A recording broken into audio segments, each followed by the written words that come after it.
59వ అధ్యాయము యెషయా గ్రంథము 59వ అధ్యాయము 4వ వచనం చదువుకుంటూ ముందుకెళ్దాం ప్రియులారా.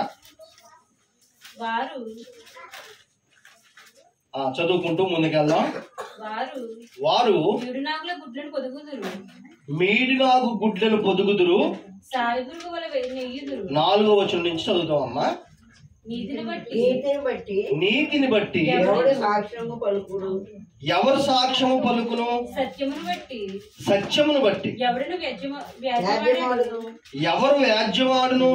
అందరు వ్యర్థమైన దాన్ని నమ్ముకుని. ఇదేంటండి ఇలా మాట్లాడుతుంది వాక్యము? నేను చెప్తుంది తప్ప లేకపోతే బైబిల్లో మనం చదువుతున్న విధానం కరెక్ట్ అంటారా? నిజంగా రాసుందమ్మా? ఏంటి మేము ఏదో వచ్చాము ఈయన ఇంకోటి చెప్తున్నాడు అనుకుంటారా? ఒకసారి అందరూ కూడా మరలా చూడండి, బైబిల్ ఎంత బాగుందా మాట. నీతిని బట్టి ఎవడును సాక్ష్యం పలకండి. దేన్ని బట్టి? నీతిని బట్టి ఎవడు కూడా సాక్ష్యం పలకడు. ఒకవేళ నీతిగా ఏదన్నా నిజం చెప్తామన్నా చూసి చెప్తామన్నా కానీ ఏమ్మా ఇక్కడ ఎవరిని కొడతామో ఎవరైనా చూసారనుకో నిజం చెప్తాం అనుకుని చాలా మంది అనుకుంటారు పాపం. అలా ఆవిడంటది ఎవరికి లేని బాధ నీకు ఎందుకు, నువ్వు చెప్పవనుకో రేపు నుంచి మనల్ని ఏగనెత్తారాలో అంటారమ్మా. లేదు, డబ్బున్న వాళ్ళు అయితే ఒకవేళ నిజంగా సాక్ష్యం చెప్తా కొద్ది ఏం చేస్తారు, డబ్బుతో కొనేస్తారు. అవునా కదా? మరొక సంగతి ఏంటంటే అమ్మా ఎంత బాగుంది చూడండి ఆ మాట, చదువుతూ ఆలోచించండి. నీతిని బట్టి ఎవడును సాక్ష్యం పలకడాన్ని నీతిని బట్టి సత్యమును బట్టి ఎవడును వ్యాజ్యమాడంట. అమ్మా ఎవరన్నా సరే సత్యం అంటే నిజం కోసం ఎవరన్నా దెబ్బలాటాడతారా? ఎవరన్నా దెబ్బలాటాడతారా? సత్యం కోసం. అసత్యం కోసం దెబ్బలాటాడే వాళ్ళు ఉంటారు. అసత్యం కోసము దెబ్బలాట ఆడేవాళ్ళు ఉంటారు. సత్యం కోసం ఎవరైనా దెబ్బలాటాడతారా? బాగా ఆలోచించండి. నేను మారు మనసు లేని సమయంలో పిల్లరా, మారు మనసు లేని సమయంలో సినిమాలకు వెళ్ళడం కోసం ఇంటికాడలతో దెబ్బలాడి సినిమాకి వెళ్ళేవాడు. ఎక్కడికి వెళ్తాక? సినిమాకి వెళ్ళటానికి ఇంటికాడలతో దెబ్బలాటాడి సామాన్లు వాటిని తన్నేసి ఏదో రకంగా సినిమాకి వెళ్ళేవాళ్ళం. మంచిది పిల్లరా. కాకపోతే మంచి మాటలు చెప్తున్నాను. ఇప్పుడు సత్యం కోసం వాక్యం కోసం ఎవరైనా సరే అబ్బాయి నేను ప్రార్థనకి వెళ్తాను కానీ కుదరదు అని ఇంటికాడ మీ ఆయన గారితో ఎవరైనా గొడవపడి వస్తారా? మళ్ళీ మన మాట నేను అడుగుతున్నాను, కొన్ని మాటలు చెప్పండి. మీ ఆయన గారితో కానీ పిల్లలు పోని మీ నాన్నోళ్ళతో కానీ మీ అమ్మోళ్ళతో కానీ నేను ప్రార్థనకి వెళ్ళాలి తప్పదు, నువ్వు ఉంటే ఉండు పోతే పో, లేదా నేను ఉండేస్తా ఉండించి ఎక్కడికైనా పంపే నేను మాత్రం ప్రార్థనకే వెళ్తాను, నన్ను ఆపొద్దు, నువ్వు తలుపులు వేసినా కానీ తలుపులు పగల కొట్టేసి ప్రార్థనకే వెళ్ళిపోతాను అని ఎవరైనా అంటారమ్మా? ఎవరైనా అంటారా? అదే సినిమా తీసుకెళ్ళకపోతే పెళ్ళైన కొత్తలో భార్య మూతి పక్క చేత, అవునా కదా? మూతి ఎలా పెడతా అన్నం పెట్టిపోతే అంతే దాకనే తబాల నుంచి పడతారు కింద. అర్థమైపోతుంది మగవాళ్ళకి. ఏం అర్థమైపోతే ఈ సౌండ్లు ఎందుకు వస్తున్నాయంటే సినిమా తీసుకెళ్ళమంటే తీసుకెళ్ళలేదు కాబట్టి ఈ సౌండ్లు వస్తున్నాయని అర్థమై, అవునా కదా?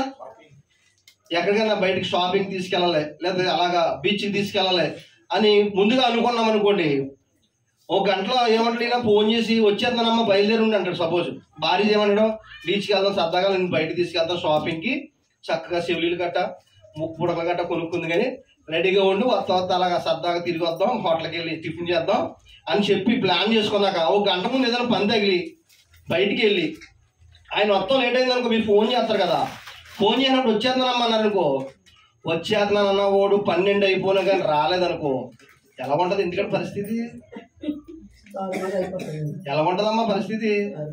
అయ్యి బాబోయ్ చూడగలదామా? అసలు ఆలోచించండి, అసలు చూడగలదమా? యాగలదమా?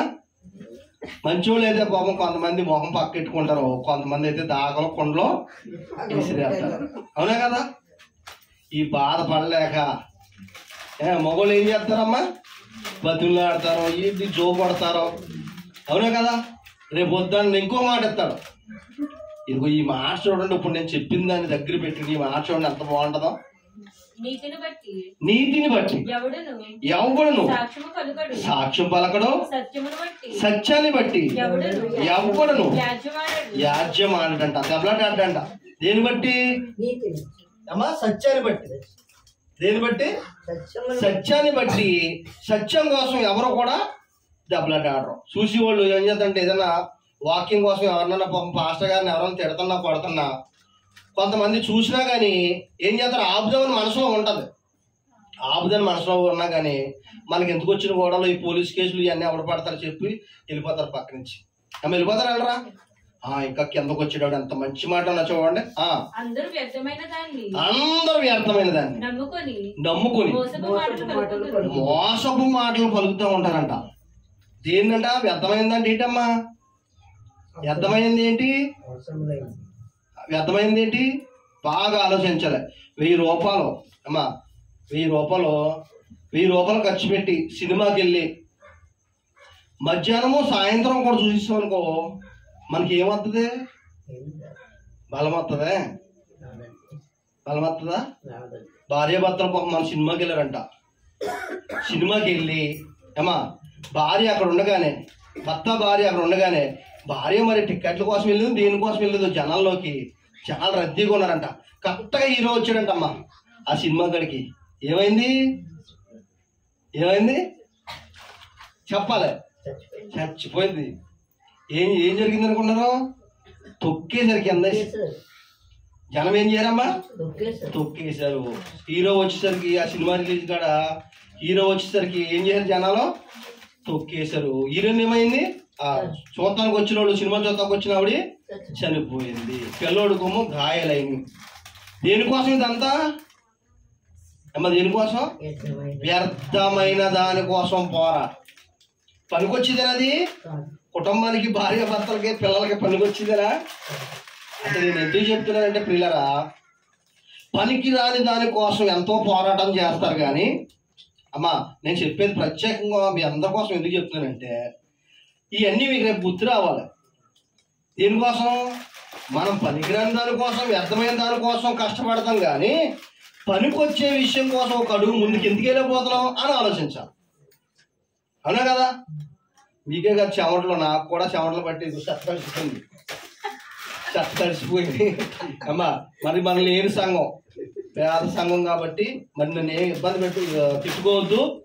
ఫ్యాన్ లేనందుకు పిల్లరా ఏదో రకంగా ఒక అరగంట మరి దేవుని వాక్యాన్ని మనం చక్కగా విందాం అమ్మా, విందాం. ఇది వాక్యం కోసం, సత్యం కోసం నిలబడే వాళ్ళు చాలా తక్కువ మంది ఉంటారంట. నేను ఇవాళ తీసుకున్న విషయం ఏంటంటే సినిమాల గురించి చెప్పాలని నా మనసులో ప్రేరేపణ జరిగింది. దేని గురించి? సినిమాల గురించి బాగా అర్థం చేసుకోండి. సినిమాల గురించి ఈరోజు సినిమాలు సమాజాన్ని ఉద్ధరిస్తున్నాయా, బాగు చేస్తున్నాయా, పాడు చేస్తున్నాయా? మీకు ఒక విషయం చెప్పాను. మొదటగా ఏంటి? భార్యాభర్తలిద్దరూ సినిమాకి వెళ్తే భార్యకి ఏమైందమ్మా? తొక్కి చంపేశారు. ఆ జనాల్లోనూ అయ్యో పాపమని లెక్క తీసిన వాళ్ళు ఎవరైనా ఉన్నారా? ఆ హీరోని చూస్తాకే కింద పడిపోయిన ఆడావిడ లెక్కదిద్దాం అనేసి ఆవిడ మీద అడిగేసి ఇంకొక అడిగేసి మరీ తొక్కేశారు. ఆఖరికి ఏమైంది? ఆవిడ చచ్చిపోయింది. మోటు సందర్భంగా ఉంది అమ్మా, బాగా వినాలి మాటలు. రే కొత్త బ్యాచ్ వచ్చినట్టు ఇప్పుడు వినాలమ్మా, మంచి మాటలు మీకు చెప్పేది. నేను కొంచెం ఎక్కువసేపు చెప్పను పిల్లరా. ఏమైందమ్మా? సినిమా చూడడానికి వెళ్తే ఏమైంది? ఒక ఆడావిడి చనిపోయింది. ఆ బిడ్డ ఏమైంది? చంటి బిడ్డ కదమ్మా, చంటి పిల్లడు ఉన్నాడు. పిల్లడు ఏమయ్యాడంటే ఆ తల్లి చనిపోవడంతో పాపం పిల్లోడు కూడా దెబ్బలు తగిలి పిల్లోడు కూడా హాస్పిటల్లో కొన్ని రోజులు ఉండడం జరిగింది. ఆ భర్త ఏడ్చేస్తున్నాడు. బాగా ఆలోచించండి పిల్లరా, భర్త ఏడ్చేస్తున్నాడు. నేను మీకు ఎందుకు చెప్తున్నానంటే ఇవన్నీ వ్యర్థమైన దానికోసం పోరాటం చేస్తున్నారు, పనికిరాని దానికోసం కష్టపడుతున్నారు. పనికొచ్చే దానికోసం ఎవరైనా ఆలోచిస్తున్నారా? ఇది చెప్పే మాటలు నేను కాదు, నా సొంతంగా రాసుకోలేదమ్మా. వాక్యంలో ఉన్నాయే, ఇవన్నీ వాక్యంలో ఉన్నాయే. చూడండి ఎంత బాగుందో మాట, చదువు ఎంత బాగుందో. అందరూ వ్యర్థమైన దాన్ని నమ్ముకొని మోసపు మాటలు పలుకుదురు. చెడు అంట గర్భాన్ని ధరించిందంట. అదిగోండి, చెడు దేని ధరించిందంటమ్మా? చెడు గర్భాన్ని ధరించింది, పాపాన్ని కన్నదంట. వారు మీడునాగు గుడ్లను పొదుగుదురంట. ఏం చూసి అన్ని ఏమా, ఏం చూసి అనుకుంటున్నారు? అన్ని సినిమాలు చూసి దొంగతనాలు ఎలా చేయాలి, ఎలా చేస్తే పోలీసులకు దొరకకుండా ఉంటాం, మర్డర్లు ఎలా చేయాలి, ఎలా చేస్తే పోలీసులకి దొరకకుండా ఉంటాం. బాగా ఆలోచించాలి. దొంగతనాలు చేస్తే ఎలాగ ఉంటాం దొరకకుండా, ఏటీఎంలను దోచేసి ఎలా తప్పించుకోవాలి పోలీసుల దృష్టిలో పడకుండా, సీసీ కెమెరాలు ఎలా పగల కొడితే ప్రజలకి కనపడకుండా పోలీసులు దొరకకుండా ఉంటాం. ఇవన్నీ ఎలా నేర్చుకున్నారు? సినిమాలు చూసి. ఏం చూసమ్మా? సినిమాలు చూసి. మరి ఇలాంటి వ్యర్థమైన సంపాదనతో వచ్చిన సంపాదన అమ్మా, ఇలాంటి వ్యర్థమైన దానితో వచ్చిన డబ్బు సంపాదన వాడు కడుపు నిండుతుందా? అదే చెప్తున్నాడు. చూడండి ఎంత బాగుందో, చదువు ఎంత బాగుందో మాట. వారు మీడినాగు గుడ్లను పొదుగుదురు. కొంచెం పైకి వెళ్ళమ్మా, కొంచెం పైకి చదువు. అందరూ వ్యర్థమైన దాన్ని నమ్ముకొని మోసపు మాటలు పలుకుదురు. చెడును గర్భమును ధరించి పాపమును కంటారంట. ఏం చూసారల్లో? చెడును చూశారు. ఈ రోజున పాటలు, సినిమా పాటలు ఎలా ఉన్నాయమ్మా? బాగున్నాయా పాటలు? ఒంటి నిండా చీర ఉంటుందా? హీరోయిన్కి ఒంటి నిండా చీర ఉంటుందా? చిన్నతనంలో ఒంటి నిండా హీరోయిన్కి ఒంటి నిండా బట్టలే. హీరో అంటే అంత అందంగా ఉండేవాడు, చక్కగా 6 అడుగులు మనిషి, ఎంత అందగాడో హీరో అంటే. ఇప్పుడు హీరో అంటే 4 అడుగులున్నర ఉంటున్నాడు మనిషి. అమ్మా, గెడ్డమేమో బూచోళ్ళలా పెంచుకుంటున్నారు. గెడ్డలు అలాగకుండా ఎక్కడ దాకుండా గెడ్డలు. చూసారా సినిమాలు? అందులో ఎర్రచందనం దొంగలో నరికేసి ఎలా పట్టుకుపోవాలి, డబ్బు ఎలా కాచేయాలి, చంపేసి ఎలా కప్పెట్టేయాలి, పోలీసులకి పోలీసు కుక్కల నుంచి ఎలా తప్పించుకోవాలి, ఇలాగా సినిమాలు ఎలా ఉన్నాయి చూసారా? మరి చూసిన ప్రజలు మంచి నేర్చుకుంటారా, చెడుని నేర్చుకుంటారా? మంచి నేర్చుకుంటారా, చెడుని నేర్చుకుంటారా? అదే చెప్తున్నాడు దేవుడు. ఈ విషయం క్రీస్తుకు పూర్వం 500 సంవత్సరాల క్రితమే దేవుడు రాయించాడు పిల్లరా. అంతేకాదు మన కుటుంబంలో జరుగుతున్న విషయాల గురించి కూడా రాయించాడు. ఒక ఆయన అంటే ఏం చేశాడు తెలుసా? భార్యాభర్తలు ఇద్దరు సినిమాకి వెళ్ళారంట. భార్యాభర్తలు ఎక్కడికి వెళ్ళారు? సినిమాకి వెళ్ళారంట. సినిమాకి వెళ్ళి వచ్చాక మన ఏం జరిగింది? పండగ జరిగింది కదమ్మా. ఏం పండగ? మన వాళ్ళకి ఇంకా పప్పలు అయిపోయినాయా? వండుకున్నా ఇంకా ఉన్నాయా? ఉన్నాయా? పండగకి వెళ్ళారు కదా, పాపం ఆడ కూడా చక్కగా పప్పలు గట్ట వండుకొని భార్యాభర్తలు ఇద్దరు సినిమాకి వెళ్ళారంట. పిల్లలేమో అమ్మగారింటికి పంపారంట. భార్య అందంట మా అమ్మోళ్ళ ఇంటికి వెళ్ళి వస్తాను నేను అందంట. ఏమంది? అమ్మోళ్ళ ఇంటికి వెళ్ళి వస్తాను నేను, 2 రోజులు ఉండి వస్తానంటే కుదరదు అని చెప్పి సినిమాకి వెళ్ళి వచ్చారు. గొడవ పడుతున్నాను ఇంట్లో. అబ్బాయికి అమ్మాయికి వయసు ఎంత అనుకుంటున్నారు? 33 సంవత్సరాలే. ఆయనకి 33 సంవత్సరాలే, ఈవిడికి 33 సంవత్సరాలే. సినిమాకి వెళ్ళి వచ్చాక గొడవ పడుతున్నారు. ఈయన ముందుగా ప్లాన్ చేసుకున్నాడు. ఏంటి తెలుసా? దృశ్యం సినిమా చూసారు కదా మీరు? వెంకటేష్ గారికి దృశ్యం సినిమా. మీకు ఎందుకు చెప్తున్నానంటే ఇవన్నీ న్యూస్ ఛానల్లో వచ్చినాయి.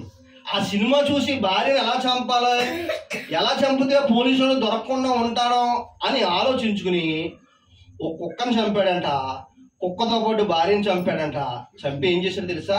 చక్కగా దొంగోడు దగ్గర పెట్టుకుని మాసంగా తెచ్చుకుని చక్కగా ఈ సైజు మొక్కలు నరికాడంట. ఏ సైజు? ఈ సైజు మొక్కలు నరికి ముడుసుల్ని సపరేట్ చేసి మాంసాన్ని కుక్కర్లో ఉడికిచ్చాడంటమ్మా. మీకు ఎందుకు చెప్తుంది తెలిసి అన్ని? ముడుసుల్ని ఏం చేశాడంటే మసాలా నూరి రాయిలు ఉంటాయి కదా, దాంట్లో పొడుం చేసి కాలంలో పడేశాడంట. మాంసం ముక్కల్ని డ్రైనేజీలో పడేశాడంట. ఎవరో ఎన్ని చేసింది అమ్మా? ఎవరో? భర్త. భర్త ఏమని ప్రమాణకం చేస్తాడు? పెళ్లిలో ప్రమాణకం తెలుసా మీకు? భార్యతో పెళ్లిలో ప్రమాణకం చేయించారు పాస్టర్ గారు. ఏమని? నీ కష్ట నష్టాల్లో నేను తోడుగా ఉంటాను. నీ కష్టం వచ్చినా నేను నీకు తోడుగా ఉంటాను. నాకు కష్టం వచ్చినా నువ్వు ఏమా తోడుగా ఉండాలి అని ప్రమాణకం చేపిస్తారు పాస్టర్ గారు.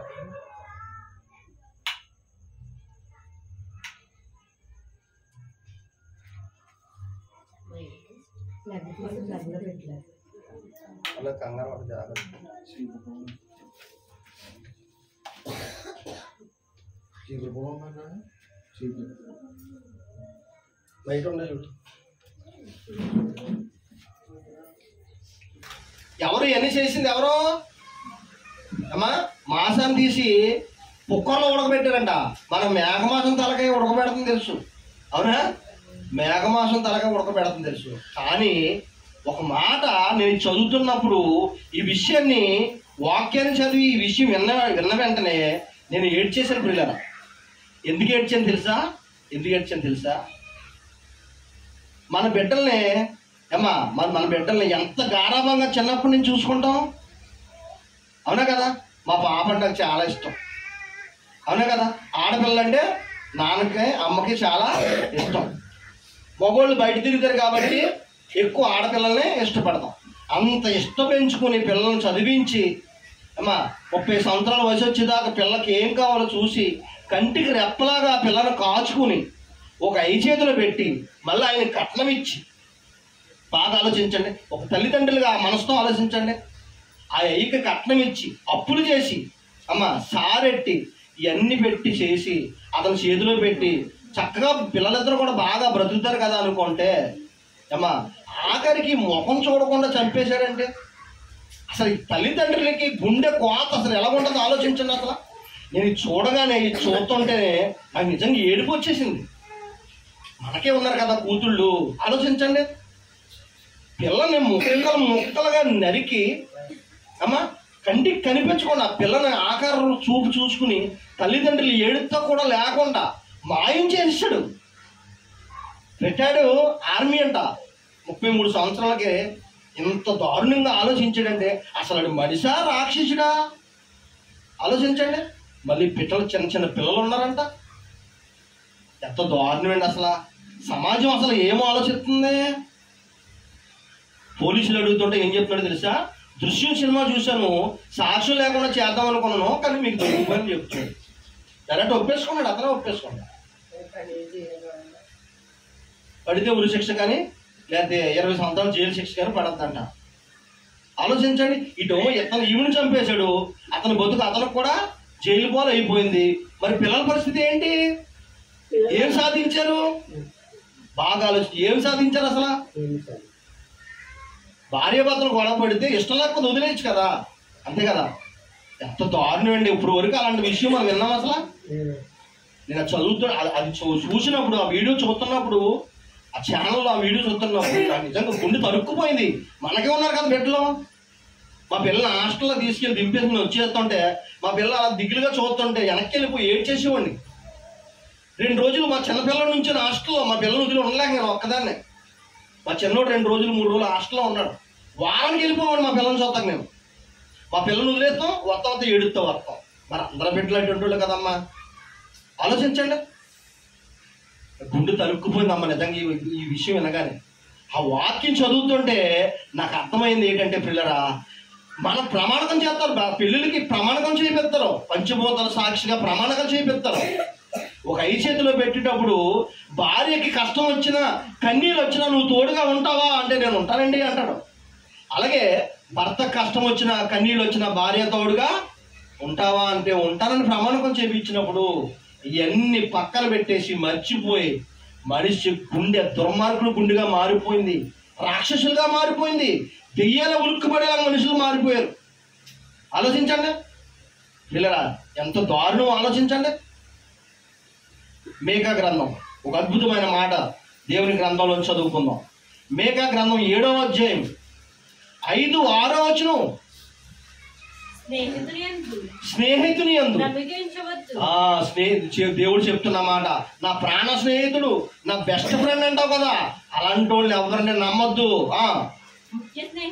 ముఖ్య స్నేహితుడిని నమ్ముకొనవద్దు. నీ కౌగిటిలో పండుకొని ఉన్నా ఎవరినన్నా నువ్వు పరాయి స్త్రీకి అలవాటు పడతావేమో, వాళ్ళకి అలవాటు పడిపో ఇంటికాడ వాళ్ళని ఎండగట్టేకు. వాక్యం ఎంత గొప్పగా ఉందో చూడండి. అసలు ఏమ్మా ఉన్నాయా? జరుగుతున్నాయి. అలాగా జరుగుతున్నాయా? జరుగుతున్నాయి.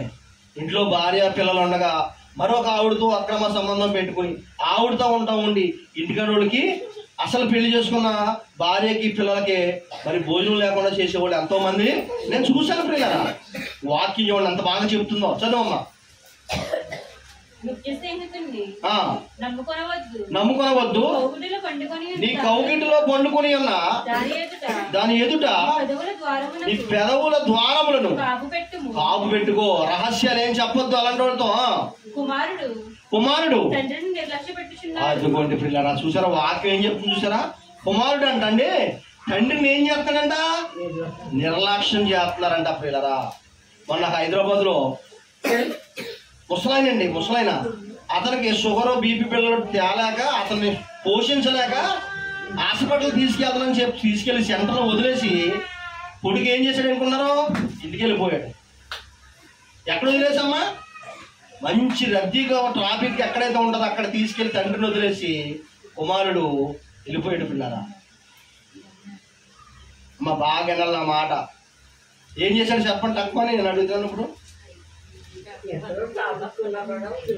ఎవరు? కన్న కొడుకు తండ్రిని, అమ్మా కన్న కొడుకు తండ్రిని చూడకుండా బాధ్యత లేకుండా విడిచిపెట్టేసి వెళ్ళిపోయాడు. మరి కొంతమంది అయితే అనాథాశ్రమంలో విడిచిపెట్టేస్తున్నారు. ఈ వాక్యం ఎవరు చెప్తున్నారు అనుకున్నారు? తండ్రి అయిన దేవుడు మనసు చెలించుకుపోయి ఇలా ఉండకండి నాయన అని బిడ్డలకి మనకి మన జీవితాలు సరి చేసుకుంటామని ఇప్పుడైనా మనం బాగుపడతామని చెప్తున్నాడు. కుమారుడు తండ్రిని నిర్లక్ష్య పెట్టుచున్నాడు. కుమార్తె తల్లి మీదకి కోడలు అత్త మీదకి వేస్తున్నారంట. ఇవన్నీ ఎప్పుడు చెప్తున్నాడు? ఇవన్నీ ఒక్కొక్కరు ఉంటారండి కోడల అత్తగారు పాపం నిజంగానండి తల్లి కూతురులాగా ఉంటారు. ఎవరు? కోడలో అత్తగారు తల్లి కూతురులాగా ఉంటారు. ఒక్కొక్కరు ఉంటారు అయితే బాబోయ్ మా బంధువులు ఆవిడ ఉంది కోడల అత్తగారు. మేము ఊరికి ఎప్పుడు వెళ్ళా దగ్గర చుట్టాలు అనమాట. మా అత్తోరింటికి నేను ఎప్పుడు వెళ్ళా మా దగ్గర చుట్టాలు అత్తా కోడలు దెబ్బలాడుకుంటే ఇంటి పక్క వాళ్ళు అందరూ కూడా ఆశ్చర్యంగా చూస్తూనే ఉంటారు. ఎవరు వెళ్తున్నాం? అత్తా కోడలు సీరియల్ కాదు ఇది. అత్తా కోడలు సీరియల్ కదా నిజమే. ఎప్పుడు చూసినా ఏం చేస్తా ఉంటారా? మామూలు దెబ్బలాట కాదనమాట. చెవులు మూసేసుకోవాల్సిన ఇంటి పక్క వాళ్ళు అందరూ. ఇంకా చదవమ్మా ఎంత బాగుంది మాటలు. కోడలు అత్త మీద లేస్తుంది. ఎవరింటి వారు వారికి విరోధులు అవుతారంట పిల్లరా. ఈ మాట ఎప్పుడు చెప్పాడు అనుకున్నారు? క్రీస్తు పూర్వం 500 సంవత్సరాల క్రితం దేవుడు రాయించిన మాట. ఎందుకు చెప్తున్నాడు ఇవన్నీ మనకి అంటే మన బ్రతుకులు సరి చేసుకోవాలని పిల్లరా. మన బ్రతుకులు సరి చేసుకోవాలని. అత్తగారు కోడలు తల్లి కూతురులాగా ఉండాలని చెప్తున్నాడు.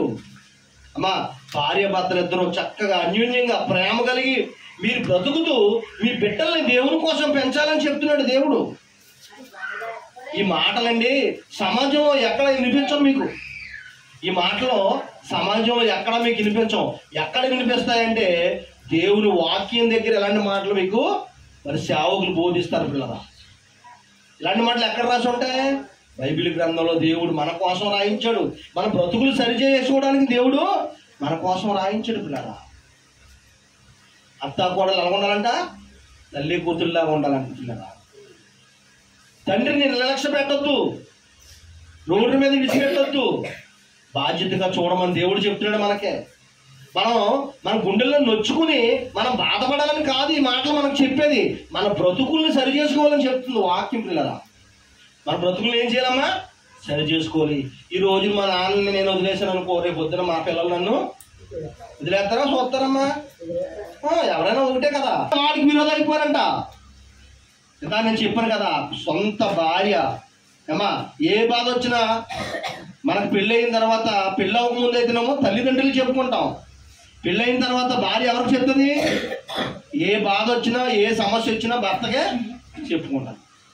పెళ్ళి అవ్వక ముందు అమ్మకే నాన్నకే చెప్పుకుంటాం, పెళ్ళయ్యాక భర్తకు చెప్పుకుంటాం. మరి భర్త కషాయంలో మారిపోయి ఆ విధంగా చేస్తే ఇంకెవరు చెప్పుకోవాలి? అమ్మా ఆలోచించండి. 33 సంవత్సరాలు అంటే ఈ పెద్ద వయసు అనుకున్నారా? 33 సంవత్సరాలు అంటే అది ఏ వయసు ఉందా వాళ్ళకి? ఆలోచించండి. ఆ పచ్చటి సంసారాన్ని నిప్పులు పాలు చేసుకున్నారు. ఆమెను చంపినందుకు ఇతను మనశ్శాంతిగా ఉండలేడు, అవునా కదా?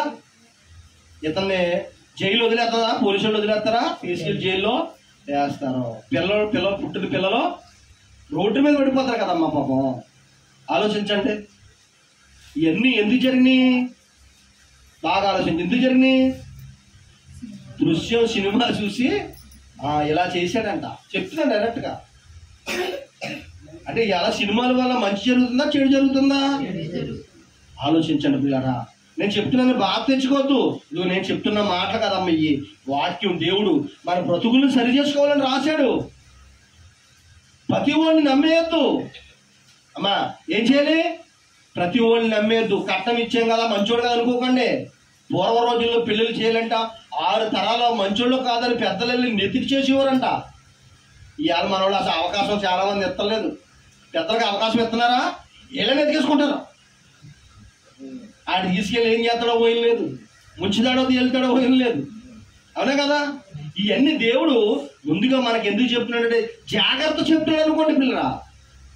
ఇప్పుడైనా మీరు జాగ్రత్తగా ఉండండి, మేలుకోండి అని చెప్తున్నాడు అనుకోండి, బాధపడకండి పిల్లరా. అది వాకింగ్ చెప్తుంది, ఏం కాదు. చదువు మాట ఎంత బాగుందో అదే మాట. కుమారుడు తండ్రిని నిర్లక్ష్యం పెడుతున్నాడు. కుమార్తె తల్లి మీదకి కోడలు అత్త మీదకి లేస్తున్నది. ఎవరింటి వారు వారికే విరోధులైపోతారంట పిల్లరా. అన్నదమ్ములకు పడుతున్నారు.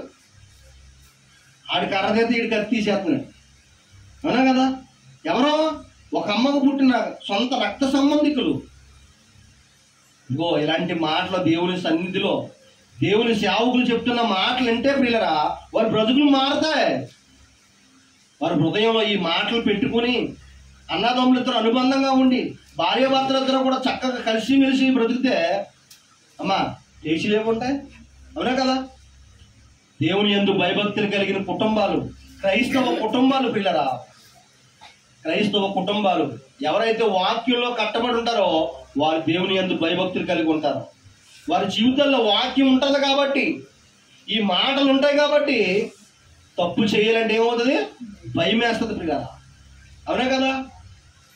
మీకు మంచి మాట చెప్తున్నానండి. ఒక ఇల్లు ఖాళీగా ఉందనుకోండి,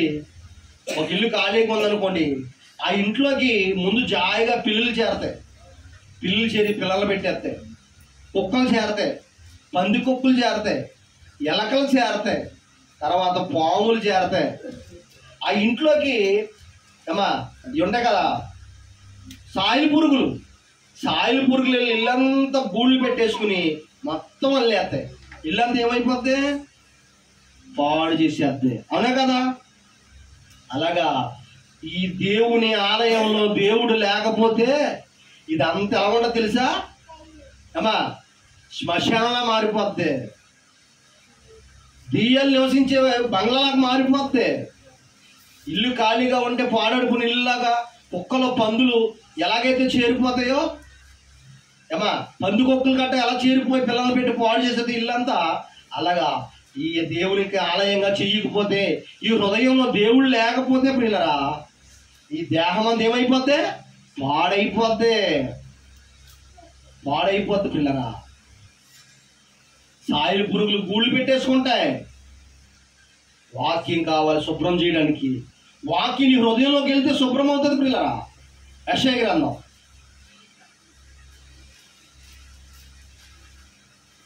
14వ అధ్యాయం 22వ వచనం పిల్లరా, ఎంత బాగున్నది చూడండి మాటలో.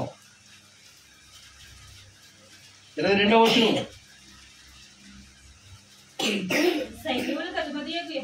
సైన్యములకు అధిపతియగు యెహోవా వాక్కు ఇదే, నేను వారి మీదకి లేచి నామమును శేషమును కుమారుని మానవుని కొట్టివేసేదనని యెహోవా సెలవిచ్చుచున్నాడు. నేను దానిని తుంబోటికి స్వాధీనముగాను నీటి మడుగులుగాను చేసేదను. నాశనమును కింద 23వ వచనం, నాశనమును చీపిరి కట్టతో దాన్ని తుడిచివేసేదను. దేన్ని? నాశనం అనే చీపిరి కట్టతో దేని తుడవాలి అమ్మా? బూజుల కార్లండి. బూజు కార్లను అర్థం చూసాం. సైకిల్ మీద ఒక ఆయన ఏం కార్లు అయ్యి? బూజు కార్లు. పండగ క్రిస్మస్ దగ్గర రాగానే డిసెంబర్ నెలలో వస్తారు. ఏం కార్లు అయ్యి? బూజు కార్లు. ఎందుకమ్మా? ఎందుకు అప్పుడు ఎందుకు రావాలి బూజు కార్లు అంటే? అందరూ కూడా అప్పుడు ఇల్లు శుభ్రం చేసుకుని ఇల్లు అంతా శుభ్రం చేసుకుని పండగ దగ్గరికి వస్తుంటే డిసెంబర్ నెల రాగానే ఇల్లు అంతా శుభ్రం చేసుకుని సున్నాలు వేసుకునేవారు పూర్వం. ఇప్పుడు పెయింట్ వేసుకున్నారు. ఏం చేసేవారు? శుభ్రంగా ఇల్లు కొన్న బూజు అంతా బూజు ఎక్కడ చూసినా బూజు అంతా దులిపేసుకుని శుభ్రంగా అప్పుడు శుభ్రంగా పెయింట్ వేసుకుంటారు. అవునా కదమ్మా? ఏం కర్రలు అయ్యి? బూజు కర్రలు. వాక్యం చెప్తుంది ఇక్కడ నాశనకరమైన చీపిరి కట్ట అంటే ఇది. దేనికి నాశనకరం? సాయిల్ పురుగులు లాంటి జీవితం. పాపం సాయిల్ పురుగు లాంటిది, జాయిగా అల్లుకుంటది. పాపం ఎలాంటిదమ్మా? సాయిల్ పురుగు లాంటిది. నీ కంటికి కనిపించదు, చక్కగా అన్ని అల్లేస్తుంది. సుఖాలు నీకు భోగాలు కావాలనిపిస్తుంది, సుఖపడాలనిపిస్తూ ఉంటది, చూసిందల్లా తినాలనిపిస్తుంది, చూసిందల్లా అనుభవించాలనిపిస్తుంది. ఇదంతా ఏంటి? సాయిల్ పురుగు లాంటిది. పాపం అల్లేస్తుంది నిన్ను పాపంలో. నీకు ఇది పాపం అని తెలిసే లోపు నాశనంలోకి వెళ్ళిపోతారు. జాయిగా సినిమా తీసుకెళ్ళింది, మొదలెట్టింది ఎలా చంపాలి, ఎలా తప్పించుకోవాలి. చూసారా? వాక్యం అమ్మా బూజుకర్ర లాంటిది. సాయిల్ పురుగులకి ఏంటిది? సాయిల్ పురుగు మంచి చేద్దా చెడు చేద్దా? చెడి. సాయిల్ పురుగు నాశనం. ఏంటది? చీపురి కట్ట, బూజుకర్ర. మన హృదయంలోకి వాక్యాన్ని, ఈ బూజుకర్ర లాంటి వాక్యాన్ని పంపించి శుభ్రం చేయాలి పిల్లరా. బూజు పట్టేసింది హృదయాలు, పాడైపోయినాయి. సినిమాలు చూసి సీరియల్ చూసి వాళ్ళు ఎలా చేస్తారో వీళ్ళు ఎలా చేయాలనిపిస్తుంది. వాళ్ళు ఎలా ప్రేమించుకున్నారో పిల్లలు ఇప్పుడు అలా ప్రేమించుకోవాలని చూస్తున్నారు యవనస్తులు. నేను చెప్పి మాట నిజమా అబద్ధమమ్మా? నిజమే. నేను చూస్తున్నాను చాలా మందిని. గోదావరి గొట్టిలంట చెయ్య పట్టుకుని చక్కగా డూయెట్లు పాడతా. ఇంతకుముందు ఓ పాట విన్నాను నేను. ఏం పాట అది? ఓ ప్రేయసికి ప్రేమికుడు రాసిన పాట. ఏం పాట అది? హృదయం ఎక్కడుంటే అది నీ చుట్టే తిరుగుతుందంట. ఏంటది? హృదయం ఎక్కడుంది అది నీ చుట్టే. ఇంకేం పని లేదు, అదే పని. తిరుగుతుం పని లేదు, ఉద్యోగం లేదు, తల్లిదండ్రులకు గొడవ లేదు, భయం లేదు, భక్తి లేదు, చదువు లేదు. ఎవరి చుట్టూ తిరుగుతుంది? ఆవిడ చుట్టూ తిరుగుతుంది కొంతకాలం. తర్వాత ఇందాక చూసాం కదా మనం. అమ్మా ఇందాక గడితేనేమో కొంతకాలం పర్లేదు, గడవపోతే దెబ్బలాట్లు. అవునా కదమ్మా? ఆలోచించండి పిల్లరా. ఇవన్నీ దేవుడు మనకి ఎందుకు చెప్తున్నాడు అనుకున్నాం? ముందుగా మనం ఏం చేయాలి? వాక్యాన్ని హృదయంలో పంపించాలి.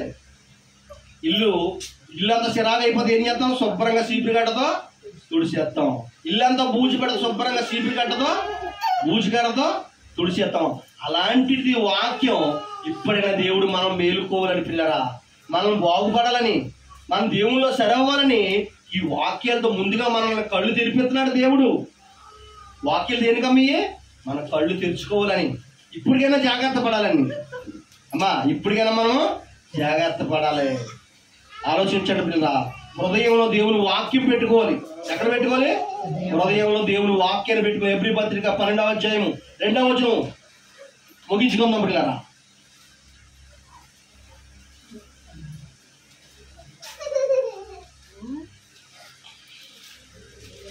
ఇంత గొప్ప సాక్షి సమూహము మేఘము వలె మనల్ని ఆవరించి ఉన్నందున మనము కూడా ప్రతి వారమును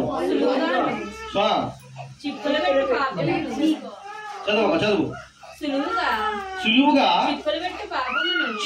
చిక్కులు పెట్టే పాపం అంటే ఏ పాపం ఇది?